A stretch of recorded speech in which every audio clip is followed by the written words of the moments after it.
కొత్త ప్రభుత్వం వచ్చి 4.5 సంవత్సరాలు అయింది కదా. ఎప్పుడన్నా ఇలాంటి స్కీములు ఉండవని చెప్పి మీ గ్రామంలో ఎప్పుడన్నా సభ పెట్టినారా? అంటే సొమ్మొకూడదు, సోకొకూడదు. నరేంద్ర మోడీ దుడ్లు పేరమ్మ వీళ్ళది. యాడ కూడా నరేంద్ర మోడీ ఫోటో పెట్టదు. బియ్యం ఇస్తున్నాం మేము.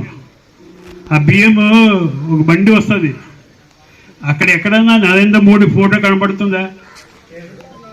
మళ్ళా ఇంట్లో తల్లిదండ్రులు మనం ఎట్లా పూజిస్తామో ఈరోజు మన పేదవాళ్ళకి అన్నం ఇచ్చిన వాళ్ళకి మనం కూడా చూడాలి కదా, ఎవరు ఇచ్చారని చెప్పి. ఈరోజు రాష్ట్ర ప్రభుత్వం బియ్యం ఇవ్వడంలే, బంద్ అయింది కదా. బంద్ అయిందా? చెప్పాలా? ఏమి చెప్పకుంటే ఎట్లా? మన చెప్పాలి, చెప్తేనే అక్కడ వినపడుతుంది ఢిల్లీకి, నరేంద్ర మోడీకి.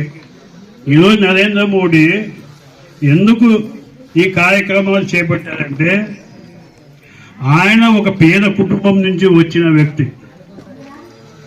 ఆయన ఇల్లు మీరు చూస్తే మన ఇళ్ళలో బాగుంటుంది, కానీ ఆయన ఇల్లు ఇంత రూమ్ కంటే ఎక్కువ లేదు.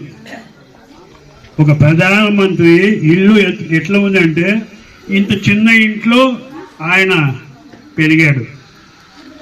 అలాగే ఇల్లు పోషించేదానికి రైల్వే స్టేషన్లో టీ అమ్మాడు. కనుక ఎందుకు చెప్తున్నాను ఈ విషయం అంటే పేదరికం అనేది ఆయనకి మంచి అనుభవం ఉంది.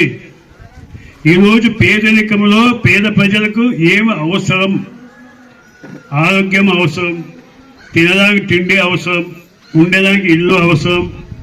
ఇలాంటి పథకాల్ని ఎందుకు తెచ్చారంటే ఆయన సొంతంగా అనుభవించాడు. ఎవరైనా సొంతంగా అనుభవిస్తే ఆ కష్టాలు తెలుస్తుంది.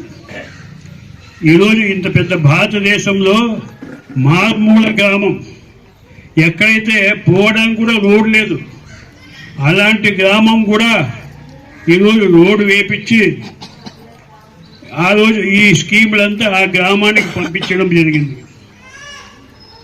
మళ్ళీ అలాంటి నాయకుల గురించి 4.5 సంవత్సరాలు అయితే కూడా మనం జ్ఞాపకం చేసుకోలేదంటే మన దౌర్భాగ్యం అని చెప్పి ఈ సందర్భంగా నేను మనవి చేసుకుంటున్నాను.